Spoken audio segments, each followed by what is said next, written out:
The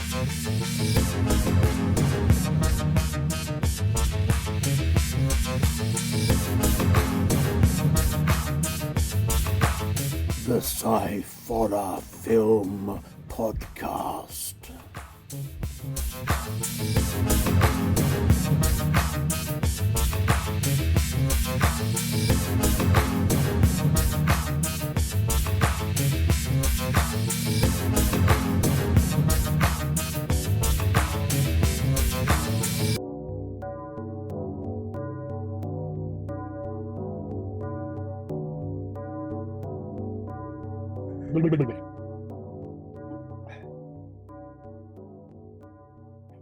Hello and welcome to the Sci-Fi Film Podcast.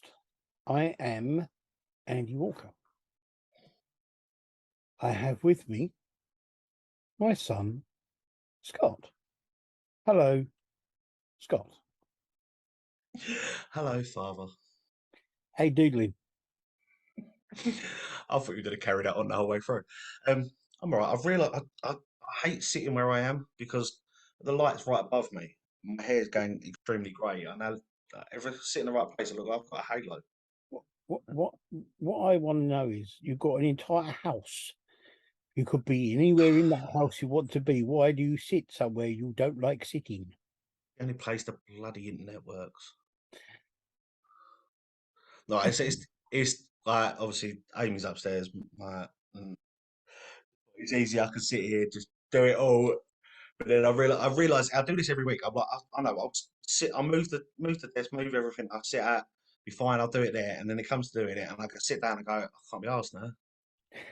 Fair So enough. it's either that or I was saying I have realised how grey I'm going, even with my hair mostly gone. But sit here and I've got like a very shiny head, and it's It comes to us all in the end. yeah, mine's sort of self-inflicted. I shaved all sides of my head, but It comes to us all in the end, much like post.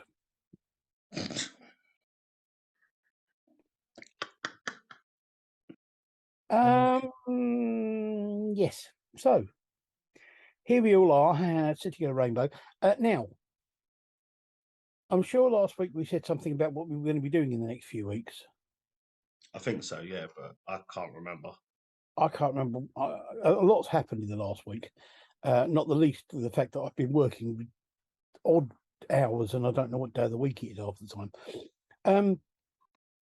But I was supposedly going to be doing an interview with a filmmaker who showed film at the Romford Horror Film Festival. That's now not happening because of family issues. And I hope that everything's okay with her and that her family are okay. And stuff like that. So we may have to move things around and juggle with the things that we had intended to do and things like that over the next few weeks. So, onwards and upwards, as they say, we are now going to spend a few weeks concentrating on science fiction stuff, as we've spent the last 6 months or so talking about nothing but horror. So, well, having said that, though, I mean, you know, we'll get on to the films we're doing as we go. So let's start, shall we? So we've got might be a good idea. We've got 3 short films. I lost count of how many numbers. I've lost count of how many numbers I've got on my fingers. Brain. I'd like to say that this is just because of you lack of sleep and working and all that. But you are like this all the time. Why do you seem surprised? I resemble that remark. But so yes, we have 3 short films and a longer film. Yes. Which is sort of on a feature sort of length, sort of. Anyway, the first one of these films is I can't remember what country it's from. I think it might be if it's German or if it's Dutch. Anyway, it's originally called Tunnelin, or in English, The Tunnel, and it's from 2020. This has been chosen as a short of the week, but it is a it's won a lot of awards. It was entered into the Interfilm in Berlin in 2020. First of all, that was the first award it won, and there's lots of others since then. The director of this film is Andre Ovridal. Got that right, Ovridal, who was also the director of Troll Hunter and at least one of the sections in the film Scary Stories to Tell in the Dark. Yes. So he's gone on to do good things. The story is written by Alec Glazer. The script by Andre Overdal.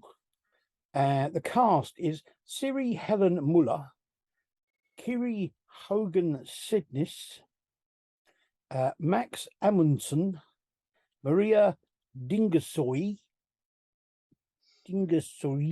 Henriksen. No idea.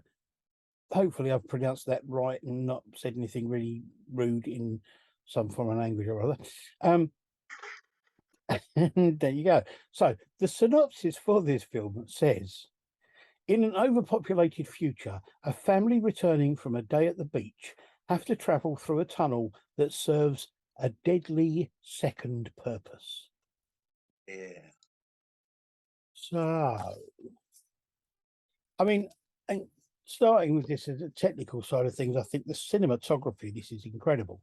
It's really good. The lighting, the colour of everything is just so spot on.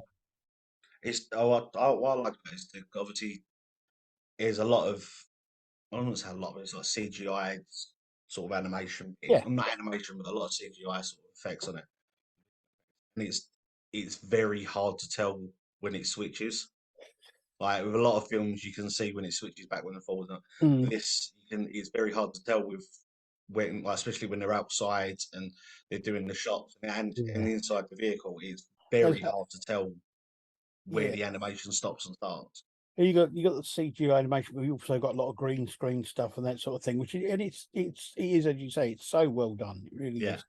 The thing I like, I mean, I think it's a great idea for this film, and that, but the thing I like is the fact that we said before that there's kind of different types of science fiction stuff, and with this one, I think it's very much led by the people and by the characters of the people, yeah, um, and the obvious pain and uncertainty that the parents are going through and feeling is just so well put across. yeah, And that, that they're trying to keep everything happy in the car and that thing, but the looks on their faces and in their eyes, the way they look at the kids, you can just almost feel that kind of yeah. pain and sort of, It's the main bit I felt I had the exact same feeling for it. Is just before it ends, or just the ending bit, where the look of relief, yeah, and absolutely. I sat there because I sort of what sort of tensed up, and when it was everything was happening, I was like, and I was sitting there proper good, and then it happened. I was like, come up, and even I went, wow, Yeah, like it was proper intense. absolutely. And also the kind of the loss that the young lad who's kind of obviously made a connection with the girl in the car next Mm, to them, and that, even though they don't necessarily see each other for that long, he's made some kind of connection there, and yeah, he's obviously just getting to an age where he's starting to make those sort of connections. yeah, And the loss when he's looked around for her and she's not there, mm, and you can see that he's really kind of yeah, really concerned. What I like is that there was bits in it that were very subtle as well. yeah, Like the dad saying about the fact that he'd made arrangements to make sure that they get through and what was going on. And I was sitting there the whole way through it, and I was like, what's this? Seems to be sort of potluck, yeah, basically, oh yeah, or sort of, or it's timed and whatever. And I was like, how is this going to work? And it was only sort of by the end that I sat there and I realised that I said to myself, I was like, oh, if it wasn't for that, then it wouldn't have happened. And I sat there and thought to myself, like, that was a very subtle sort of way of doing it. Is the fact that because of that, because of him making, like, arranging what he did and what happened, and yeah. that very subtle movement forward. I sat there like, you know what, that's such a great way of doing it, not having it in your face and obvious. But it's also, I mean, the question is, was that something he arranged? Was it pure luck? Was it just that he was saying that to keep the kids, Yeah, the it was wife? just the thing. Yeah, it's the thing. It sort of left me out questions whether or not he was, because obviously they say about like switching lanes and like they should have done it before they got into the tunnel and everything like that. Yeah, And that's what made me think it. But yeah, it's one of the things that you said. It's like if that was arranged, that's a very smart way of doing it. yeah, But yeah, again, it's a what, or was it just pure sheer luck that it happened? absolutely. And it was such a good film. And I was saying It I is. liked it, and sort of tension the whole way through was not understanding what was potentially going to happen, Yeah, but the not knowing of what and if you were going to see it, and that whole tension, you could feel the tension of what was meant to be portrayed, and I think it's just so well done. it is. It's an excellent film, and I can see why it won so many awards. Yeah, It's a great film. It's really well put together. But the thing about it is, it's such a quite a gentle sort of yeah, soft film, if you like. You know, mm, there's nothing majorly going on. There's no kind of intense action, but there's an intensity of atmosphere. yeah. It's very good understanding. The acting, the acting as well of the kids, I think, as well helped because of the fact that he had that sort of innocence of not knowing what was going on, Yeah, or if like I suppose the sort of teenage boy might have understood, like, but obviously not portraying it and yeah, having that yeah, still innocence of what was going on. And like you said, that innocent sort of connection that he had with the girl in the car next to him. And I thought that was so, well, again, just really well done and really well portrayed. yeah. I mean, I think the whole thing is really well put together, an incredibly well made film. Mm. Okay, so our second film is called Avarya. This is on Dust. So we can't, as we've said before, we can't be 100% sure of there. 2020, she's from. It's a film written, produced, and directed by try again, Gokal Gonian. Get in there. The voice actors in this were Sermet Yezil and Damla Kay. This is a fully animated film. The synopsis for this film says, embarked on a spaceship in the hope of finding a new habitable planet, the human trapped in his own ship after the robot overseer finds every single candidate planet unsuitable. Yes. I think that was translated and it isn't completely brilliantly worded in English, but No, it's okay. But yes, this is a fully animated film rather than the last one, which had some CGI animation. Yeah, animation, and it's kind of old style animation, if you like. yeah, Um, I think it's great. I think the actual animation itself is really good. yeah, The characters, the way they're drawn, the way everything is put together, it worked so well. yeah, Um, in the same way as I think the story and the idea work really well, and they're really well thought out and really well put together. mm. This is an incredibly depressing film. It is. But I also felt, because I was sitting there watching it, and I thought to myself afterwards that It's also a problem that human society has as a whole, is the fact we've relied too dependently on technology to show us what we think is right, or what we tell them is right, and then when they say, "Oh, no, it's not what you told us," Yeah, and we can't do that, and it's sort of, I don't know. It's one of the things that sort of we sit there and we tell these robots and AI and everything that this is the way it should be done, and then get annoyed when it doesn't work, and it I, works too well. I And I think think yeah. this sort of shows it is the fact that it wasn't the planets that they were told, or this robot was told to look out for. Yeah, okay, they were habitable planets, but they weren't the specifications that they were told. Well, the thing is that it starts at the beginning by giving you the three laws of robotics as stated Yeah, by Isaac Asimov, and the first one of those is the main thing of those is that it's the main job of a robot is to make sure that humans are completely safe yeah, and are never in danger. So yeah, if you take that to its extremes, you look at there is nothing. There is nothing. There is no situation in the world where you are going to be 100% absolutely, completely safe from all danger. Yeah, and So that's it kept this guy in the only situation it could control that could guarantee was as near to 100% free of any kind of danger, which is on the ship. the thing is that it is actually 100%. When you find out later on that obviously the fact that it's actually been swapped and it's an AI that they've made, and Yeah, to basically go through the whole diagnostics of being told, yeah, they can do it, and it's obviously when like the person tries taking their life and does it, it's the fact that the robot, if the robot was really there to stop them, it would have done, yeah, because it's not. And the thing is when that happens, it sort of you sort of then realise, which then says about the fact that the real person is actually kept somewhere safe and in a safe environment and not going to be able to be hurt. yeah, It does sort of then push it home even more about the fact that it's always going to be safe. The person's always going to be safe, yeah. and nothing is going to change that. They're not going to be able to. It's as I say, it's quite depressing. This fact that that if you like, that even Earth isn't right for us, and Yeah, isn't going to keep us 100% safe and all this sort of thing. And but it's well done. I love it. And the end of it, I really like when he yeah. sort of comes across. I think the twist bit. It's not even a twist, but sort of the ending sort of made you realise then how many times that this has happened, and they've they've proven a point in the fact that no matter how many times it is, they're always going to be there. It's going to be safer with the robot and the AI. And Yeah, I think again, it's just as much as it's a pure animated film and like everything, it's just such a good film.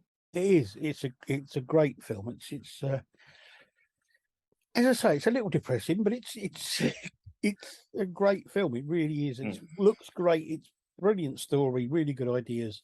I think it's fantastic.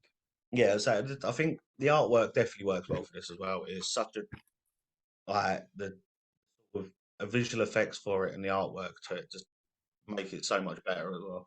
Yeah. Oh, I agree. I agree. So our third short film again is another animated film.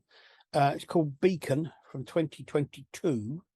Director for this is Andrew Stadler. The cast, we've got Heath Martin and Sarah Tyndall. That's just the voices because it's animated, as I say. So the synopsis for this says a freak accident leaves a mechanic fighting for his life on a desolate ice planet.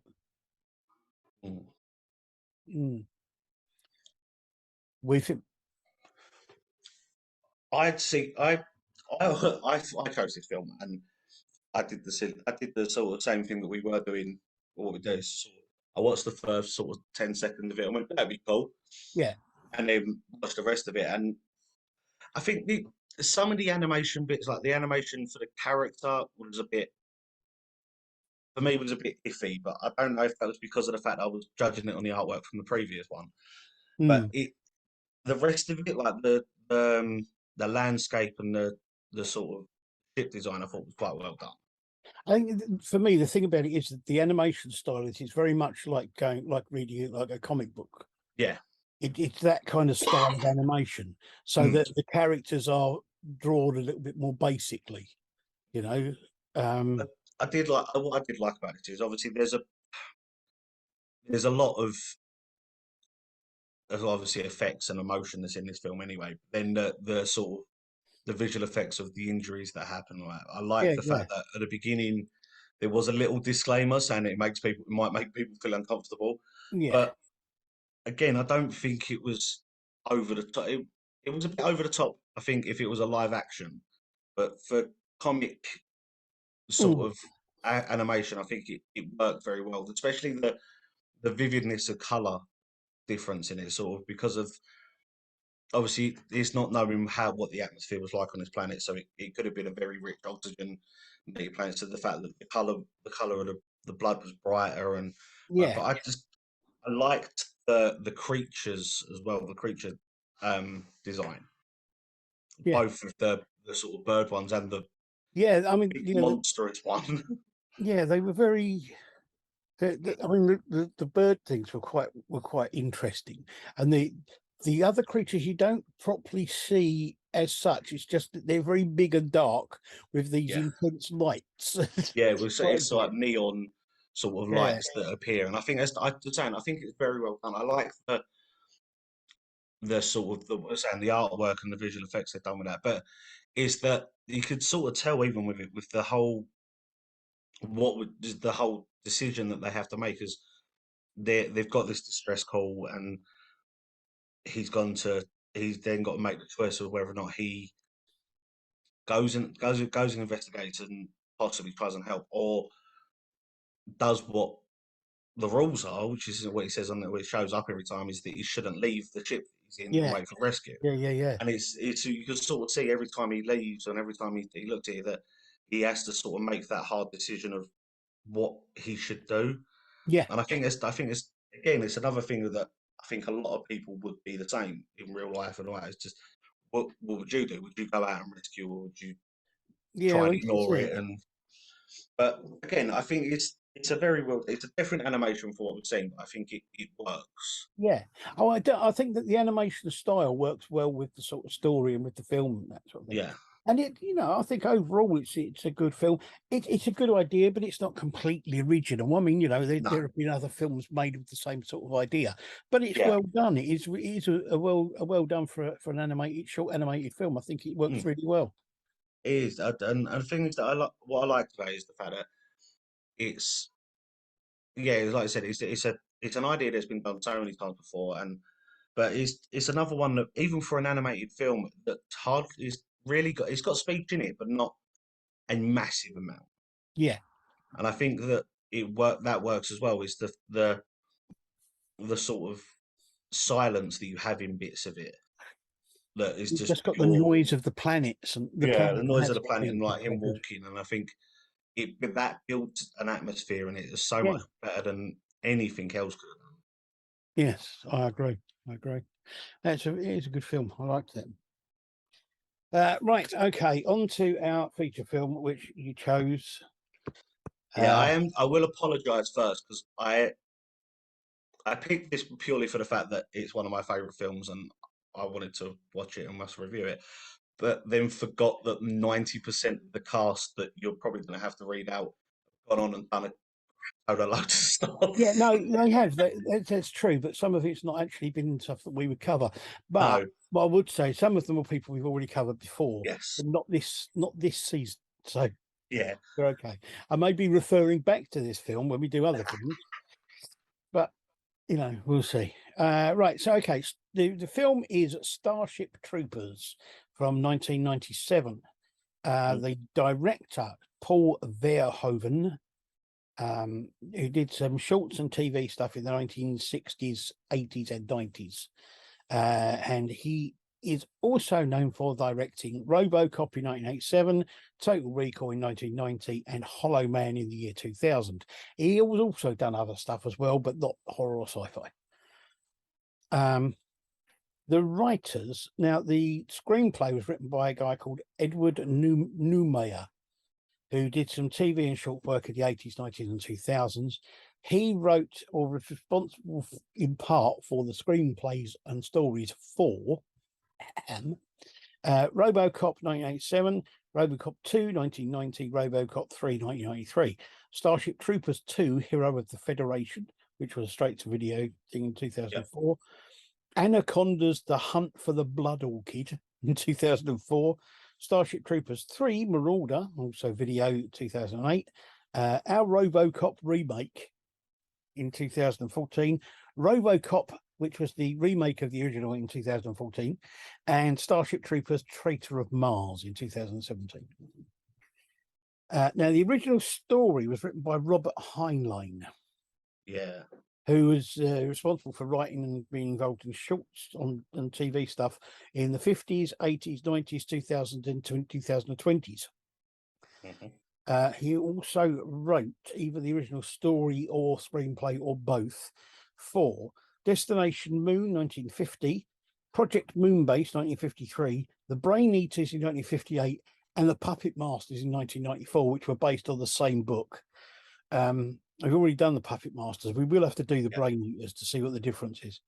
Yeah. There was also Starship Troopers Invasion in 2012, Predestination 2014, and The Door into Summer in 2021. Now, what I would say is that this was actually the last of a series of novels he did, which Yeah. were clumped together as what they classed as juvenile novels. They were effectively teen reads. Yeah. So it was like one of a series. Although they weren't connected in the way that a series of books normally are, they were one of a series of teen read books that he wrote. Yeah. It's was it? I looked it out. It's part of a two parts thing for a magazine of fantasy and sci-fi fiction. Yeah. So the cast. Yeah, we go Casper Van Dien. Yeah. Did some shorts and TV work in the 90s, 2000s, 2010s, and 2020s. He was in Sleepy Hollow in 1999, Sanctimony in 2000, Dracula 3000 in 2004, uh, Starship Troopers 3 Marauder, which is straight to video 2008, The Pact 2012, Shiver 2012, June 2012. That's June as in June Yeah. 2012, Rat Apocalypse in 2015, which you've got to see just because of the name. Beyond the Edge in 2016, Star Raiders: The Adventure of Saber Rain in 2017, Starship Troopers: The Traitor of Mars 2017, but that was voice only. Darkness Reigns 2018, Alpha Wolf 2018, Alita Battle Angel in 2019, and G-Lock in 2020. And we have Dinah Mayer, who did some TVs and shorts in 2000 and 2010s. She was in Johnny Mnemonic in 1995, Bats 1999, Unspeakable 2002, Star Trek Nemesis 2002, Saw in 2004, Saw 2 2005, Saw 3 2006, Crazy Eights in 2006, Saw 4 2007, Piranha 3D 2010, The Unwilling 2016, The Evil Within 2017, Starship Troopers, Traitor of Mars 2017, voice only, and Unbelievable with 5 exclamation marks in 2020. I did mention. So it doesn't go over the other ones that would be called without any explanation. I did forget to mention, by the way, Casper Van Dien was in something that is.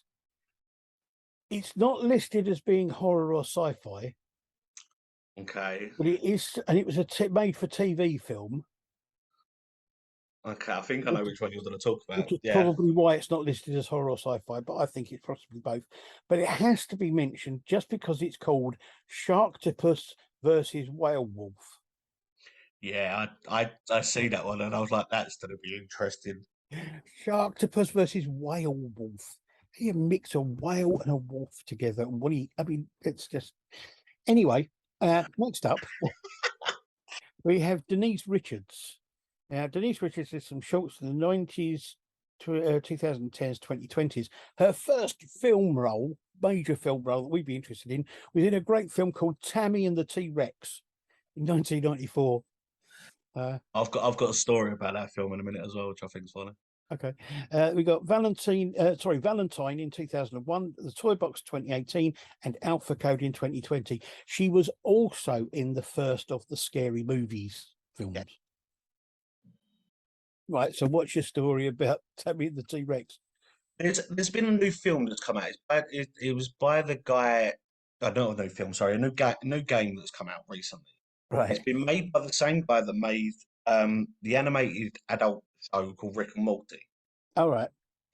He purposely, because of one scene in this game, he bought the rights to Tammy and the T-Rex to put the whole film in this game. So you can sit in part of this game, you can Oh, sit in a house and watch the feature length film of Tammy and the T-Rex in a Xbox PlayStation game and watch the brilliant. whole film.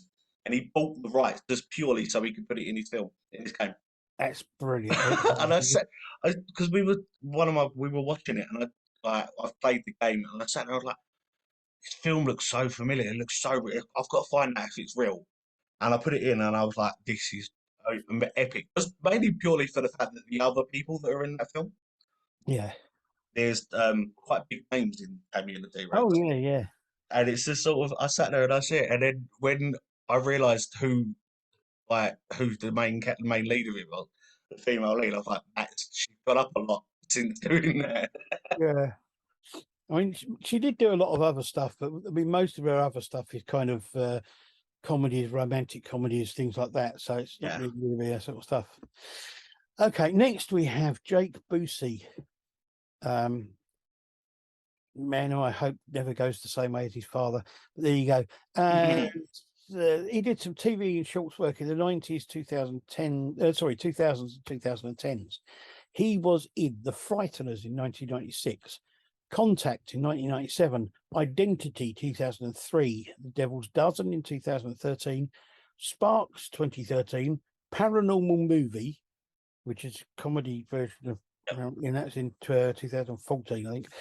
Reaper 2014, Fractured 2015, Most Likely to Die 2015, Arbor Demon 2016, Dead Ant in 2017, The Predator 2018, Ghost in the Graveyard 2019, and Pig Killer in 2022. Now, he was also in a film which I remember watching under the title of Dead Snow.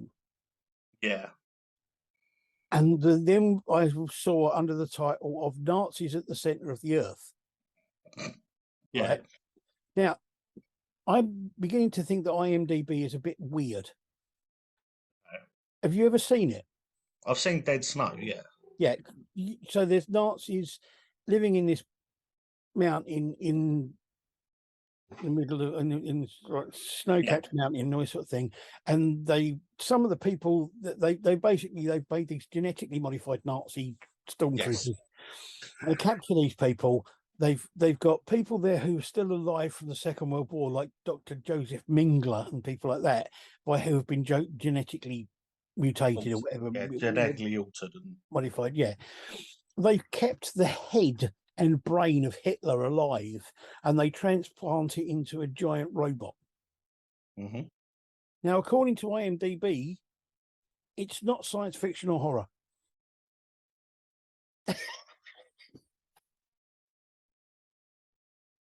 I'm not quite sure what it is. If it's not science fiction and horror.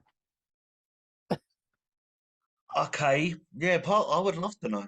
Maybe they actually, because of Dead Snow and a lot of films that are like that, then Well, maybe they've made their own category. interestingly, they don't list it as being called Dead Snow. They only list it as being Nazis at the center of the earth. Okay. But I'll say it might be the fact that there's a lot of films like that we could sit and mention and rip apart for years. That maybe they've had to create their own genre. Maybe. So, carrying on with the cast, next we have Neil Patrick Harris, who did TV and short stuff in the 90s, 2000s, 2010s, and 2020s. He was in Purple People Eater in 1988, Downsizing in 2017, and The Matrix Resurrections in 2021. Now, he's done loads and loads of other stuff, including, Yeah. especially on the TV, but none of it's really horror or sci-fi. No, he's the latest. I think the latest thing that he's meant to be in sci-fi wise is he's meant to be appearing in Doctor Who or something. But I don't know whether or not that has happened or if Yeah, he's it going has to. happened. He was in one episode of Doctor Who. Yeah. So yeah, but he's done a lot of TV stuff, and obviously for anyone that might know him, not recognise it, made a big part in How I Met Your Mother playing Barney. Yeah, How I Met Your Mother. First time I saw him on TV was in Doogie Howser. Yeah, he's done a lot of stuff, and he's a man that seems to have gone from Yeah. genre to genre with no problem. The other thing was that he played one of the main characters in the TV series version of what's it called, of Series of Unfortunate Events. Oh, Lemony Snicket, yes, Yeah. yeah. So next we have Clancy Brown. if you don't know who Clancy Brown is, I guarantee you will have seen him in at least one film at some point.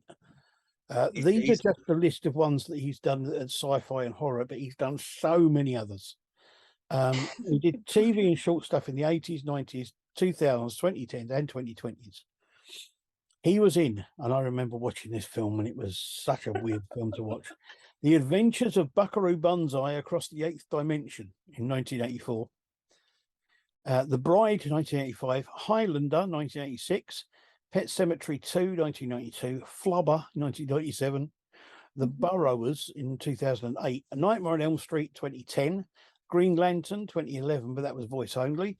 Cowboys and Aliens in 2011. Johnny Dies at the End, 2012. Hellbenders, 2012. Sparks, 2013. Nothing Left to Fear, 2013. Warcraft: The Beginning, 2016. Little Evil, 2017. Thor Ragnarok, 2017, but that was a voice only. And the Mortuary Collection in 2019. Yeah. I'm also saying as well, if anyone doesn't know who Clancy Brown is, there's possibly about a 90% chance you've heard his voice. Yeah. Because he also voices Mr. Krabs in SpongeBob. Right. Which threw me completely when I found that out today. Well, the other thing is the fact that Neil Patrick Harris and Clancy Brown have done about 30 different TV cartoon series. Yeah. That they've done the voices for, that have all been superhero series and things like that. So, at some point you will have come across them. Yeah, if not, you definitely would have come across another person in this. Yeah. So we got next Seth Gilliam. Now, Seth Gilliam didn't done much. He did TV stuff in the 90s, 2000s, and 2010s.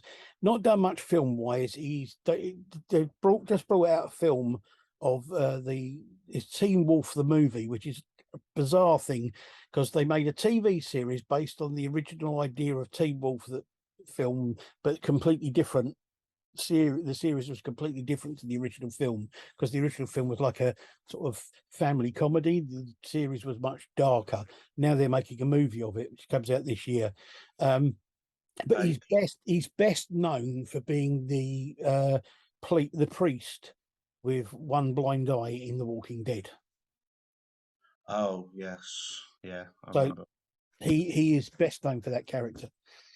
Then we have Patrick Muldoon, who did some TV and short stuff in the 90s, 2000s, and 2010s.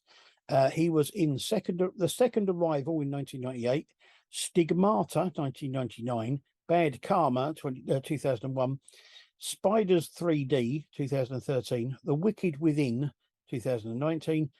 I want to watch this film. Little Dead Rotting Hood, 2016, and Alpha Wolf in 2018. Oh wow. And then, of course, we have the inimitable Michael Ironside. Now, Michael Ironside's been in everything, pretty much, since about 1980. Yeah. Some TV and short stuff in the 80s, 90s, 2000s, 2010s, and 2020s. He was in Visiting Hours in 1982, American Nightmare 1983, Space Hunter Adventures in the Forbidden Zone, 1983. Hello, Mary Lou, Prom Night 2 in 1987. Watchers, 1988. Total Recall in 1990. Highlander 2, The Quickening, 1991. Neon City, 1991. The Vagrant, 1992. Night Trap, 1993. Heavy Metal 2000, voice only, in the year 2000. Mindstorm 2001, Down 2001, Soul Keeper 2001. That's uncredited, and it was just his voice. So it's kind of weird. Fallen Angels in 2002, Maximum Velocity 2003, Rika in 2005, Mutants 2008, Terminator Salvation 2009, The Beacon 2009, Hardwired 2009, X-Men First Class 2011, Extraterrestrial 2014, Desecrated 2015, Children of the Fall 2016, Patient 7 2016, Stillborn 2017, Alterscape 2018, Knuckleball in 2018, Helmington 2018, Bloodthirsty 2020, Tin Can 2020, and Dracula the Original Living Vampire in 2022. He's done so many things. Did I mention? I don't think I meant. Did I miss one off there? I did. I don't know how I missed it off. I missed one off the list. One that we've done last year, which was Scanners. Yeah, I Number was gonna one. say I was gonna wonder whether or not you were gonna go through each thing or just repeat to say refer back to. Well, no, I'm going to refer people back within the same season, but if it's last season, then I won't. Now, there are two other people that I would just like to mention who are in this film. There are lots of other people in the film. There's hundreds of people in this film, Yeah, basically. Some of whom have gone on to do other things, not major things. But the two other people I would like to mention, who aren't in it in a massive way, but are in it. First is Rue McCallaghan. Just because of the fact that it's such a bizarre seeing in this, she's a teacher in this, and it's so yeah, bizarre because the only other thing I've ever seen her in is the Golden Girls, yeah. which It's she plays a blind teacher as well, which a blind biology teacher, which I think is quite. yeah, but it's the fact that it's like that's such a weird, you know. And Yeah, the other one is Dean Morris, who I'm sure most people will have seen. He was in Total Recall, Gremlins 2, Terminator 2, the Lawnmower Man. He was in there's a series they're starting to advertise again, which was on a little while ago called Under the Dome. yes, The Stephen King thing. He was in that. He's been in loads and loads of stuff. Quite often playing either the town sheriff or the town mayor or yeah. somebody like that. But he's been in loads of stuff. So there we go. That's that. The synopsis for this film, according to IMDb, is pretty much another one of these ones that's, it says it does what it says on the tin, Yeah. really, because the synopsis says humans in a fascist militaristic future wage war with giant alien bugs. That is the plot of the film, really. Yeah, it To a lesser described it then degree. to it's one of my favourite films, but it's a bit unhumbling when you hear it like It's a bit weird. But as I say, I think the thing that got me when this came out was the fact that because it was based on one of Heinlein's juvenile that. um, tales, which, as I say, they were meant to be like teen reads. They were put in magazines and then they were put into Mm. books, and they were just meant to be teen reads. They weren't meant to be Yeah, meaningful, sort of like science fiction things. They were like pulp science fiction, yeah, and they've made a pulp science fiction film, but it got a lot of stick when it came out because there were people who were saying, "Oh, this is based on a kid's story," yeah, and I think it's kind of that's selling it really short yeah. because I think that's it's still. Do you know what? It still does get some stick now. The fact that it's the same thing is it's yeah based on a whole kid's story and all that. And I think there's yes originally, but I think the adaptation that they made and the way that it was put across, yeah, it can be seen as that, but I think there's also a lot of other stuff behind it. it's the thing is, I mean, yes, it's kind of pulp science fiction thing and that sort of thing, but I mean, it's got a decent story to it. Mm. It's the adaptation for the film is well done. They changed a lot of things, and that different stuff, but then a lot of that was to do with the date. I mean, the original film, the original book, The when did original book was it done came out? in '59, Yeah, so and thing is as well, what I think is as well is that people give this a lot of stick, but it's based on a kid's story or whatever. But the thing is as well, this story originally was written in 2 weeks. I looked at it, it was written in 2 weeks, and it was um, done in reaction to US suspending nuclear testing. yeah, It was all done like so. He wrote a whole this story based on that, and I think it's one of these. It's a weird film. Like there is a massive cult following for this, oh yeah, though. And bearing in mind that the other films that come out to it, okay, yeah, they're adaptations of the books or the book, but they obviously didn't do as well, and they went straight to video. But it's still a for a '97 film, and watching it now, like I've watched it continuously since the first time I watched it, and like it's only impressed me more because of the Yeah, fact that it's a lot of the stuff we've watched. Obviously, we look a lot at like the visual effects and the graphics and the camera work and um like cinematography stuff and all that. And the fact that for a film that's, and I hate the fact I'm having to say this because it's close to my age, almost 30 years old, yeah. it is still a very good visually and graphically good Oh film. yeah, yeah. I mean, the thing about this film that got me. I mean, yeah, the visuals, the graphics, the effects, and all that kind of thing are fantastic. And the CGI. The thing that gets me about this is the CGI or the way. I mean, it wasn't CGI then. What was it? Green screen or Yeah, no? I uh, mean, yeah, it it was wasn't. yeah, it was all green screened. Oh, I don't even know about that actually. It must have been something they put in afterwards. I mean, if it was CGI, then it was incredibly early CGI. Whatever Yeah, the effects was that they were using, they still look good and they still work. yeah, Um, and the other thing is that the animated effects work well with the physical effects. Of like, you've got this creature that obviously isn't real, which is attacking these people, and then all of a sudden this one of them gets impaled with this thing, and it works so yeah. well. And there's so much blood and guts and There people is, half dead and there's blood and guts, and even that the because it's obvious the fact that they make it's all like mummies and stuff like that. oh I get yeah, that, but even that is to make them look real. And okay, yeah, I know like you can get away with it by saying about the fact they've been left for a few days and stuff like that, but that is still a feat, especially how many there seem to be in a oh lot my of this, god, like yeah. dead bodies and But things everywhere. But even with the first the first time you see like one of the visual mainly visual effects in the training yeah, for a yeah, bit, and seeing that the quick, like there's no real sort of like obvious moment where it's swapped like we have seen in a lot of other films yeah, where yeah, like it's very obvious, oh there's a dummy head and now it's on explode. It's very very quick, and it's again it's still like even for me now it's still something to sit there and go like sort of shock yeah, because of yeah, the fact that you see it. It's not like something that's off screen or off center a little bit. It's direct in your face and yeah, you yeah. see it all happen. And I think it's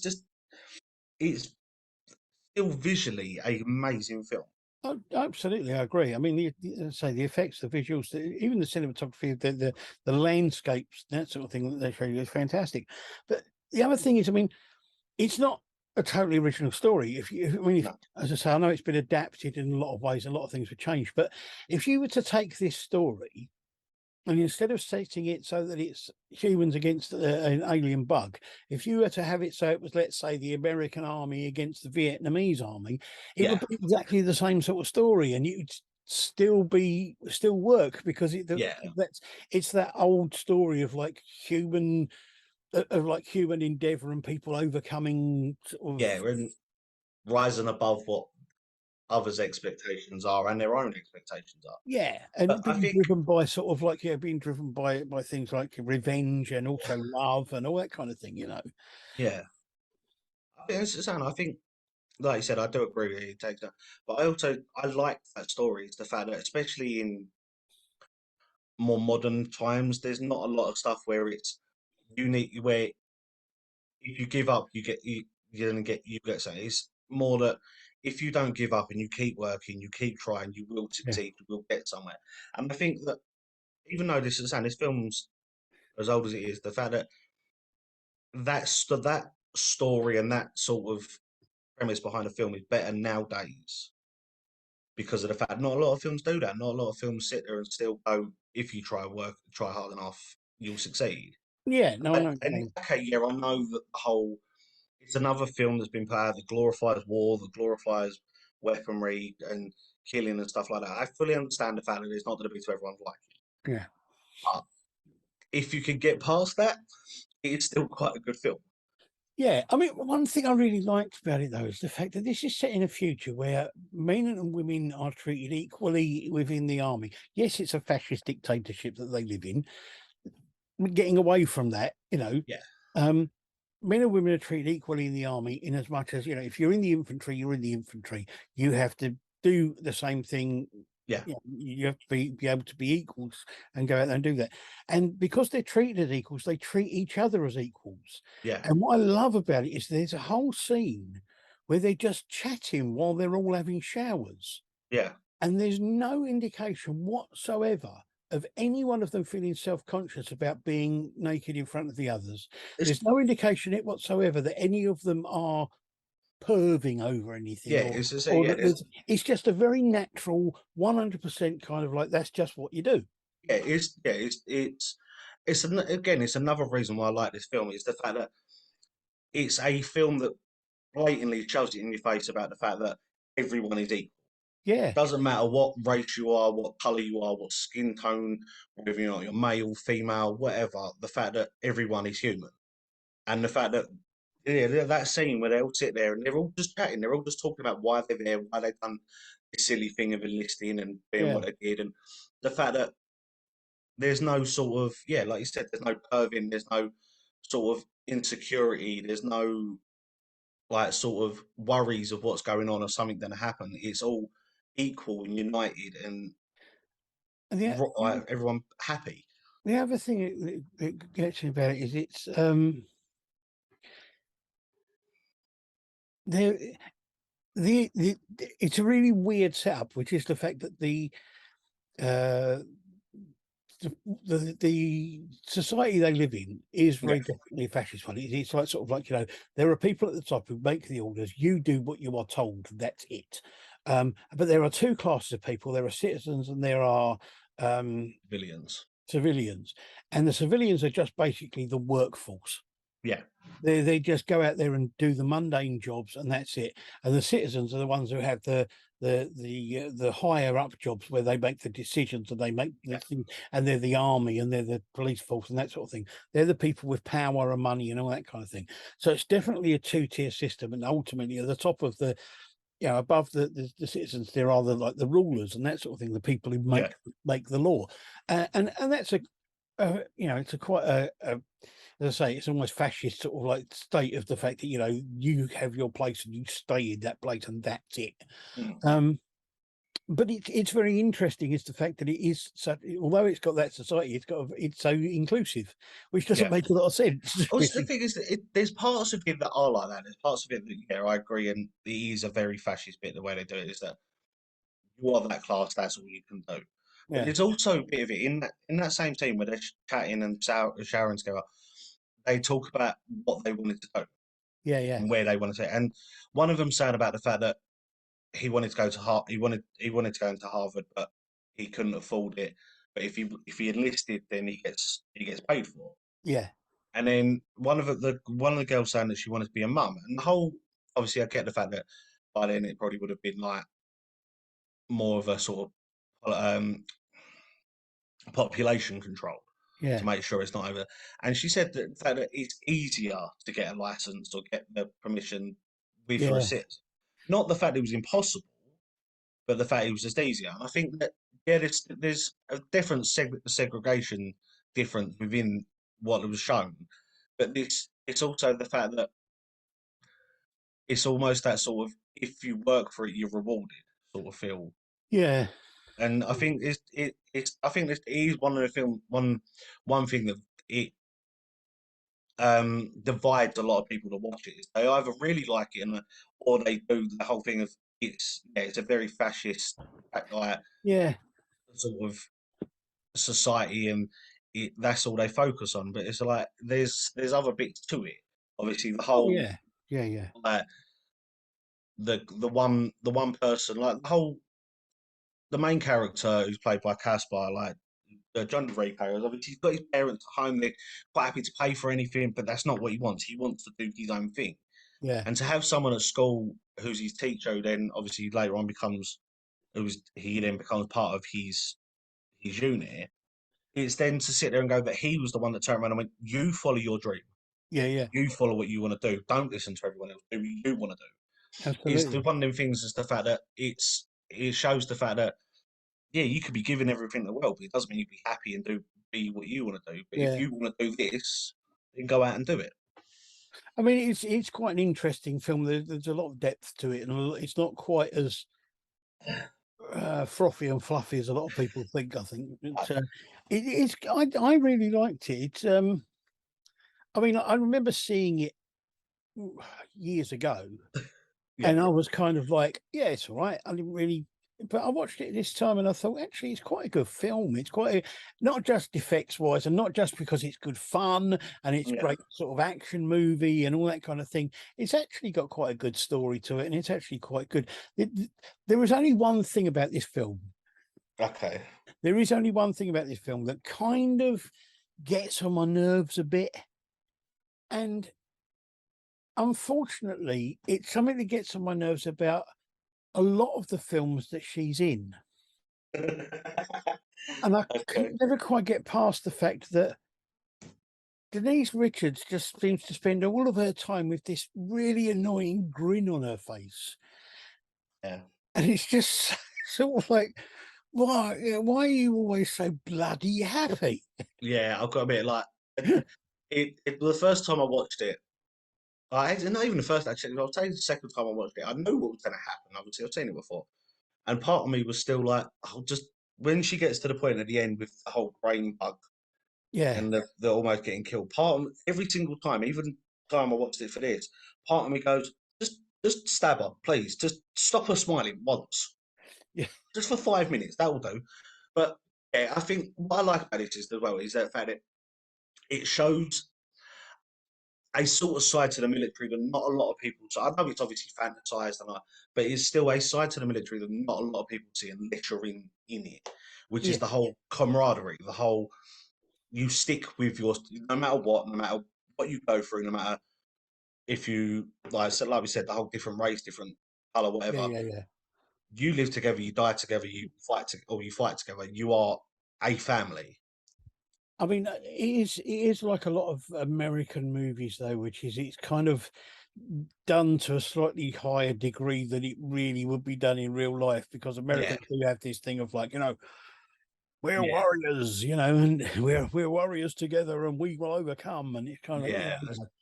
you know, Yeah, I know that. I get that, but again, it showed. I think as well, it showed the even still now, and this is going from what I know about from the people in the forces that I know and I've spoken to, the the little bit of the slide digging from the different factions in the military. Like obviously you've got yeah, mobile yeah, infantry, you've got the officers, and you've got the flight.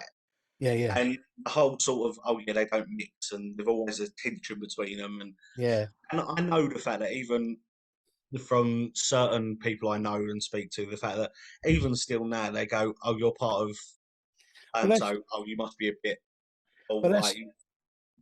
that's shown by the one line in there that Casper Van Dien says when he said they're going into something and the pilot says something to him and he says, "You do the flying, we'll do the dying." Yeah, it's just it's to say it's just that whole thing, and I think it's a very good way of showing it. But again, admittedly, I will have to say, and I'm going to do this on here because I'm hoping then it will satisfy enough. I have got to apologise to Amy Why? because I have watched this film so many times that I can actually recite the script, and I have found myself at one point saying the lines before the characters were, Oh dear.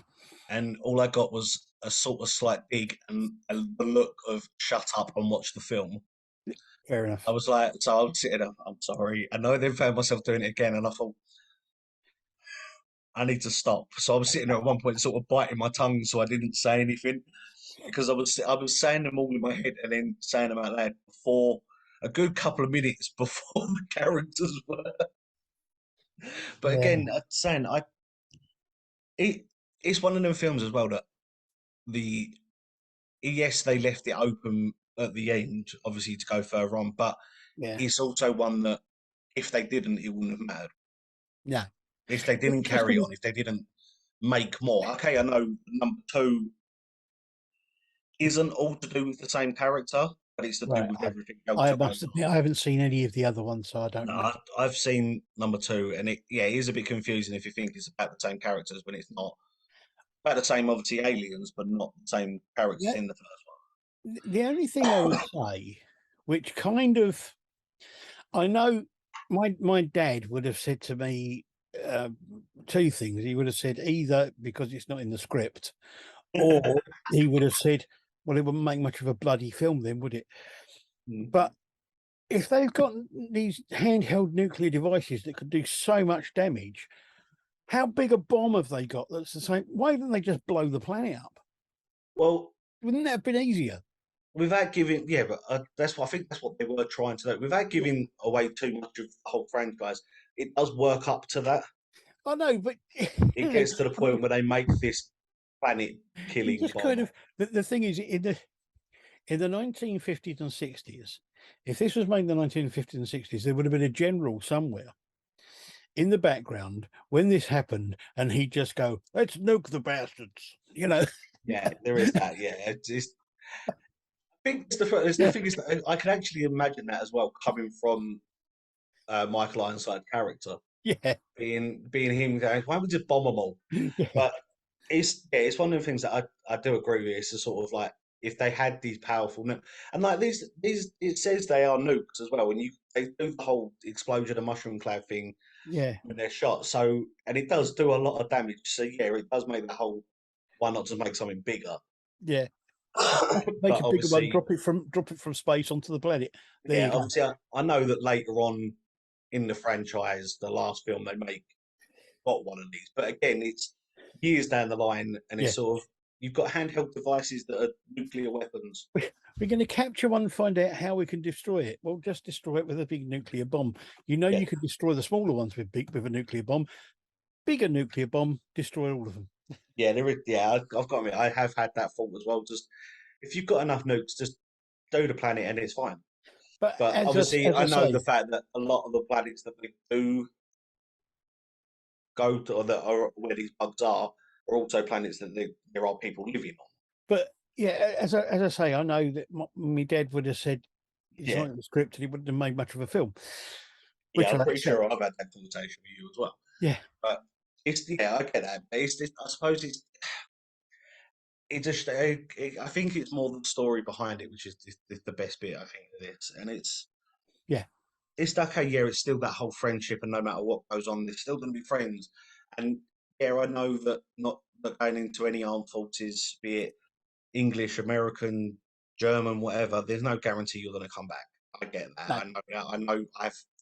I've lost enough friends. I've lost a couple of friends in it to know that that's happened. yeah, yeah, yeah, And okay, yeah, this film sort of glorifies the fact that whole friendship will last for anything, but it also shows the fact that there are ones that don't come back.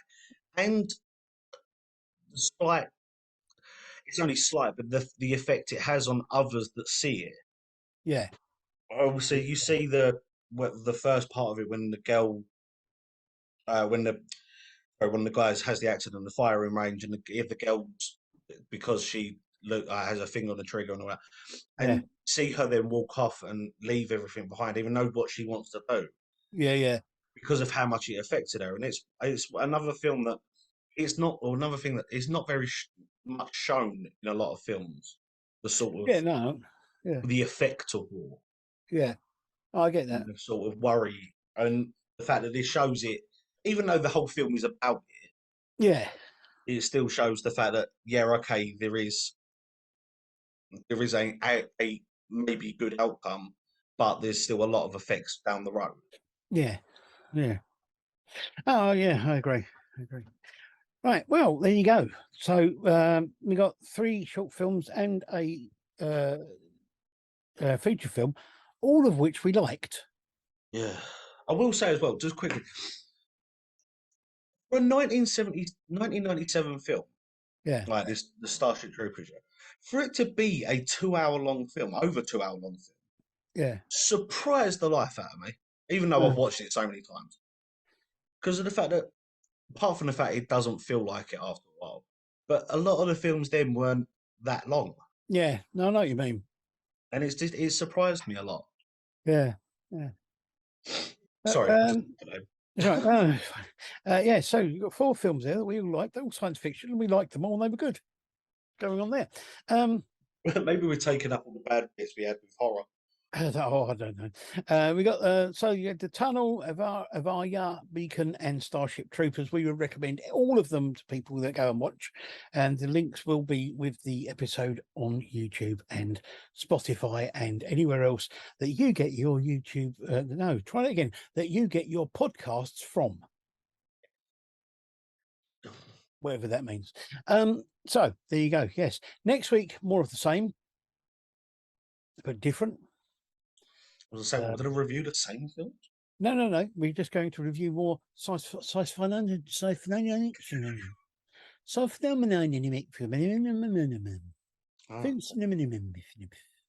Or even science fiction.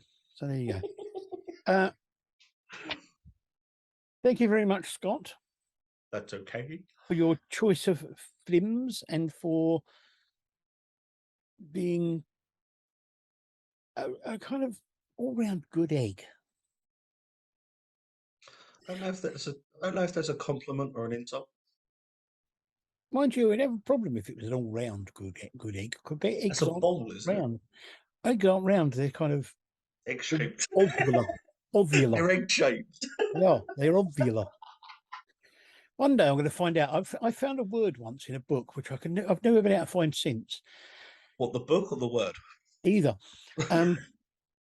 And it's a very interesting word. I don't remember what it is. That's the problem.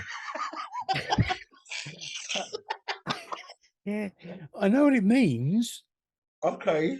It means earth-shaped. But what it means is not just earth-shaped. It means having exactly the same shape and contours as the planet Earth.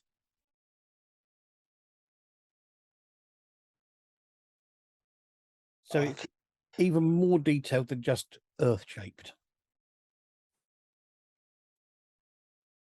So there you go. Anybody out there that can find that word for me, please let me know. Or maybe I dreamt it. It's a possibility. I was on some rather strict medication at the time. Anyway, next week, more of the same, as I say. Until then, keep up with the keeping on and watch some good films and films and have a great time and be kind to each other and yourselves. Bye. Bye.